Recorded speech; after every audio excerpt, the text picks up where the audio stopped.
दोस्तों, बिहार में राहुल गांधी का लगातार डटे रहना, तेजस्वी का स्थानीय तौर पर या पूरे बिहार में जन समर्थन और दोनों नेताओं की जुगलबंदी, वोट अधिकार बचाओ यात्रा आज चौथा दिन है और इस यात्रा में जिस तरीके की भीड़ या जनमानस, लोग सड़कों पे हैं, रैलियों में हैं और पूरा बिहार में एक जो जलजला सा दिख रहा है, एक ऐसी यात्रा जिसने बिहार की सियासत में भूचाल ला दिया है। कांग्रेस का दावा है कि लाखों मतदाता सूची से गायब हो गए हैं, तो वहीं चुनाव आयोग और भारतीय जनता पार्टी सिर्फ एक अफवाह, एक नाटक। और आज इस वीडियो में आपको हम दिखाएंगे क्या इस यात्रा में क्या क्या हुआ, कौन कौन से विवाद उठे और किसने क्या बयान दिया और क्या ये मुद्दा और क्यों ये मुद्दा आने वाले बिहार विधानसभा चुनाव में क्या रणभूमि का रूप ले चुका है। नमस्कार दोस्तों, मैं मनोज मिश्रा, आप देख रहे हैं यूनाइटेड भारत। यात्रा की शुरुआत पहला दिन 17 अगस्त 2025 को राहुल गांधी ने सासाराम से वोटर अधिकार यात्रा की शुरुआत की। लगभग 1300 किलोमीटर 20 से ज्यादा जिलों से गुजरती हुई यह यात्रा 1 सितंबर को पटना में भव्य रैली के साथ खत्म होगी। यात्रा में कांग्रेस के साथ राजद, वामदल, इंडिया ब्लॉक की पूरी ताकत, और पूरी ताकत का अगर बात करेंगे तो तेजस्वी को आप भूल नहीं सकते। तेजस्वी की अगर आप एक नजर डालें कि इस यात्रा में राहुल और तेजस्वी के रैली के या उनके जुलूस के साथ पीछे की भीड़ और जनमानस का अंदर जिस तरीके का अति उत्साह, मैं नेताओं की बात नहीं करता, नेता तो अपनी पार्टी के लिए, कार्यकर्ता अपनी पार्टी के लिए काम करते हैं, लेकिन एक जो 60 से 65 लाख वोटों के बाहर होने पर और अपने वोट को बचाने को लेकर के जो उत्साह है, आप एक नजर डालें इस पर।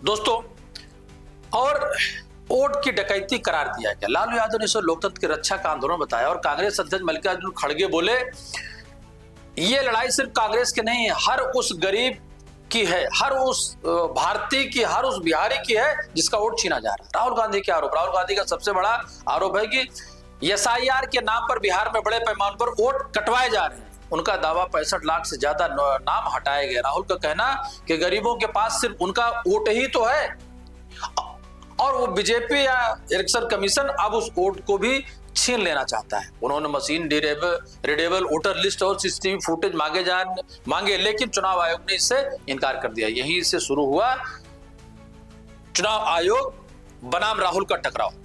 चुनाव आयोग की प्रतिक्रिया, चुनाव आयोग ने बेहद कड़ा जवाब दिया। वोट चोरी शब्द को उन्होंने संविधान का अपमान बताया। चुनाव आयोग ने 7 दिन का अल्टीमेटम दिया। सबसे बड़ी मतदाता सूची हमारे पास है, लगभग 90 करोड़ से 100 करोड़ के बीच में। सबसे बड़ी मतदाता सूची, सबसे बड़े चुनाव कर्मियों की फौज, सारे मीडिया के समक्ष ये कहना कि अगर मतदाता सूची में आपका नाम एक बार और है तो आपने 2 बार मतदान किया होगा और कानूनी अपराध किया होगा, और मेरे सारे मतदाताओं को अपराधी बनाना और चुनाव आयोग शांत रहे, संभव नहीं। तो ये बात कैसे कही जा रही है? ऐसा नहीं होता कि किसी भी बात को अगर आप 10 बार बोलते रहें, 20 बार बोलते रहें तो सच हो जाए। सच सच होता है और सूरज पूरब में ही उगता है, किसी के कहने से पश्चिम में नहीं होगा। हलफनामा देना होगा या देश से माफी मांगनी होगी, तीसरा विकल्प नहीं है। क्योंकि ऐसे आरोप संवैधानिक रूप से कहीं न कहीं छवि को या गरिमा को खराब करते। साथ ही आयोग ने हटाए गए नामों की लिस्ट और कारण भी वेबसाइट पर डाल दिए। इससे कांग्रेस के दाव पर सवाल भी उठने लगी कि कहीं ये चुनावी स्टंट तो नहीं है, कहीं ये जनता को बरगलाने को लेकर के दिया गया नेताओं की साजिश और प्लानिंग और बयान तो नहीं है, जमीन विवाद और उसकी घटनाएं। लेकिन कहानी यही नहीं रुकती है मित्रों। चपला गांव का मामला, राहुल गांधी ने एक सभा में एक महिला रंजू देवी को मंच पर लाकर कहा कि इनका नाम वोटर लिस्ट से गायब है, लेकिन अगले ही दिन महिला ने कहा हमारा नाम तो सूची में है, हमें गलत बताया गया। ये कांग्रेस के लिए बड़ा झटका साबित हुआ। हमारा नाम है रंजू देवी, नौहट्टा प्रखंड से आया हूँ, चफला गांव से। पति के नाम है सुधीर राम। हमारे वोटर लिस्ट में हमारे घर के परिवार के 6 गो के नाम कट गया है। आप पहले थे उस पे? जी पहले थे। ये नया वाला जो बना लिस्ट उसमें नहीं आया है। हमारा वार्ड जो है और पंच है, अरे वार्ड और सचिव है, वो दोनों निकाल के लिस्ट लाए। उसमें हमको बोले आपको 6 आदमी के नाम नहीं है, चलिए वहाँ पर आ रहे हैं राहुल गांधी, तेजस्वी यादव, उनसे मिल लीजिए और अपना नाम जुड़वा लीजिए। तो हम लोग देहात के औरत हैं, गंवार लोग हैं, जो जैसे कहता है वही ना सुनेंगे। हम लोग गए वहाँ, तो वहाँ भी बोला उन लोग के बोलना राहुल गांधी से कि हम लोग के 6 आदमी के नाम नहीं है, पुराना लिस्ट में था, नया वाला में नहीं है। नवादा हादसा 19 अगस्त को नवादा में यात्रा के दौरान राहुल गांधी के काफिले की गाड़ी से एक पुलिसकर्मी घायल हो गया। वीडियो वायरल हुआ। बीजेपी बोली राहुल ने मदद तक नहीं की, लेकिन कांग्रेस ने जवाब दिया कि राहुल खुद पुलिसकर्मी के पास गए और उसे अस्पताल भिजवाया। औरंगाबाद में झगड़ा, मैं इसलिए छोटी छोटी जिक्र लेकर रहा हूं कि संवेदनहीनता से लेकर संवेदनशीलता से लेकर के आरोप प्रत्यारोप से लेकर के वोटर बचे हैं, जिंदे हैं, कटे हैं, नहीं है, उन सब का भी जिक्र है। औरंगाबाद के झगड़ों को लेकर 18 अगस्त को यात्रा के दौरान आरजेडी के सांसद और विधायक के बॉडीगार्ड्स आपस में बढ़ गए। भीड़ में शक्ति मिश्रा नाम के एक निर्दलीय के समर्थन के नारे भी लगे। स्थिति बिगड़ी, लेकिन बाद में नेताओं ने मामले को संभाला। राजनीतिक बयानबाजी पक्ष और विपक्ष, ये सिर्फ वोट चोरी नहीं है, वोट की डकैती है। राशन, पेंशन, हर योजना से जुड़े वोटर आईडी से लिंक हैं। अगर वोट हटेगा तो गरीब की जिंदगी पर सीधा असर पड़ेगा।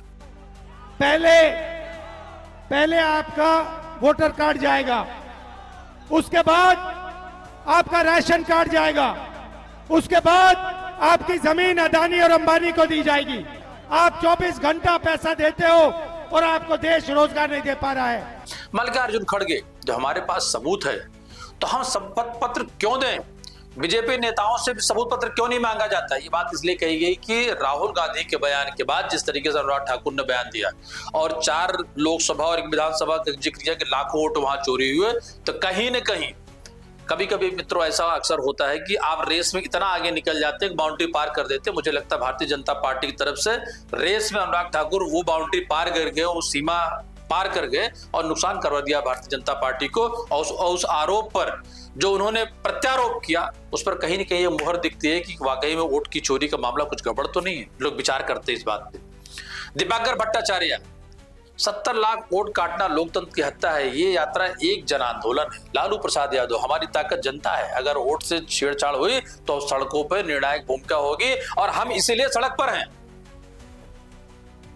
बीजेपी का पलटवार, उनके प्रवक्ता बोले कटे हुए 22 लाख नाम मृत लोगों के थे, बाकी डुप्लीकेट और शिफ्टेड एंट्रीज द्वारा आपत्ति की सुविधा भी 30 अगस्त तक की दी गई है। हो हल्ला मत मचाए, सबूतों पर जाएं और अगर चुनाव आयोग सबूत मांग रहा तो उसको सबूत दे और साक्ष्यों के आधार पर जिनके नाम कटे उनको जुड़वाने का भी प्राविधान है। गिरिराज सिंह ने कहा कांग्रेस का अंत तय है। एनडीए नेताओं ने यात्रा को नौटंकी और घुसपैठिया यात्रा बचाओ आंदोलन बताया। तेज प्रताप यादव, आरजेडी से में ही मतभेद, उन्होंने अपने भाई तेजस्वी को चिताया। जयचंदो से सावधान और वोट चोरी मुद्दा नहीं, असली मुद्दा शिक्षा और स्वास्थ्य है। क्योंकि आप देख रहे होंगे उनको घर से बहिष्कार किया गया, उनको पार्टी से बहिष्कार किया गया, बहुत सारी चीज, उनका बयान आना लाजमी है। वो बयान भी कहीं न कहीं वो तेजस्वी के खिलाफ ही देंगे। भीड़ और पब्लिक रिस्पांस, यात्रा में भारी भीड़ मित्रों, अगर आप भीड़ को एक नजर देखें तो भीड़ का जो भी उन्माद है या जिस तरीके से भीड़ सड़कों पे है, क्या ये सच में वोट के जाने और वोट के आने और वोट के बचाने की ही राजनीति है? भीड़ हमेशा वोट में तब्दील नहीं होती। अगर ऐसा होता तो 1977 की तरह भीड़ हो सकती है, लेकिन चुनावी नतीजे हमेशा भीड़ से अलग दिखते हैं। यात्राएं हमने बहुत देखी, आंदोलन हमने बहुत देखे। यात्रा की मौजूदा स्थिति 20 अगस्त को राजीव गांधी जयंती के कारण यात्रा में एक दिन का विराम रहा। अब यह अगले चरण में पटना की ओर 1 सितंबर को गांधी मैदान में फाइनल रैली होगी, जिसे कांग्रेस लोकतंत्र बचाओ महासभा बता रही है। कुल मिलाकर मित्रों, आप अगर इसमें चुनाव आयोग की प्रेस कॉन्फ्रेंस, सदन में लगातार आरोप प्रत्यारोप, राहुल गांधी द्वारा सबूतों के साथ जिस तरीके से उनकी प्रेस कॉन्फ्रेंस हुई और वो साक्ष्य दिए गए, और बिहार इसलिए मुद्दा बना है क्योंकि बिहार चुनाव है। क्या इस आंदोलन को जनमानस के आंदोलन में राहुल और तेजस्वी उसका को उनका समर्थन मिल पाएगा, और मिल पाएगा तो क्या बिहार की आने वाले राजनीति में इसका इस तरीके से कोई असर होने वाला है। लेकिन एक बात मैं जरूर कहना चाहूंगा, राहुल गांधी की प्रेस कॉन्फ्रेंस, अखिलेश यादव की प्रेस, तेजस्वी की प्रेस, उसके बावजूद चुनाव आयोग की प्रेस, चुनाव आयोग की प्रेस में, क्योंकि चुनाव आयोग अगर ये अपने आप को संवैधानिक संस्था मानता है, उसके चुनाव आयुक्त अगर इस बात को मानते हैं, सर्वोच्च पद पर है, तो जो देश का की बड़ी पार्टी का विपक्षी दल का नेता होता है उसको भी बहुत सारे अधिकार प्राप्त होते हैं, और वो भी संवैधानिक दर्जे में ही आता है। आरोप प्रत्यारोप मर्यादा में रहे, मर्यादा के नीचे नहीं जाए, उससे फिर चीजें बड़ी खराब होती हैं, बाद में संभालना बहुत मुश्किल होता है। अब आप लोग एक बात और भी सुन रहे होंगे कि महाभियोग विपक्ष लाने की तैयारी में, अभी फिलहाल इसका कोई ऑथेंटिक उस तरीके की बातें नहीं है, लेकिन अगर महाभियोग चुनाव आयुक्त के खिलाफ लेकर के आता तो बाकी बातें तो बात की बात है, लेकिन संवैधानिक पदों, उच्च पदों पर बैठे लोगों को राजनीति का मुद्दा नहीं बनना चाहिए। कारण यह है कि वोट का अधिकार सबको है, और वोट का अधिकार किसी भी ऐसे व्यक्ति को नहीं हो जो इस देश का नागरिक नहीं हो। अब ये सरकार तय करे, अब ये चुनाव आयोग तय करे, संविधान तय करे कि उसने अपने नए फार्मूले में क्या सेट कर रखा है कि किस दायरे के लोग, किस हद तक के दायरे के लोग, कितने साथियों के दायरे के लोग वोटर बन पाएंगे, क्योंकि एक वोट वो देश की तस्वीर, देश की दशा दिशा बदलता है, और यही होता है आम आदमी का अधिकार। तो वोटिंग राइट्स लोगों के ना छीने, गलत लोगों को वोटिंग राइट्स ना मिले, इस बात का ध्यान रखना चाहिए नेताओं को भी और आयोग को भी। मित्रों, बहुत बहुत धन्यवाद, आपका आभार। आप देख रहे हो यूनाइटेड भारत, मैं मनोज मिश्रा, नमस्कार।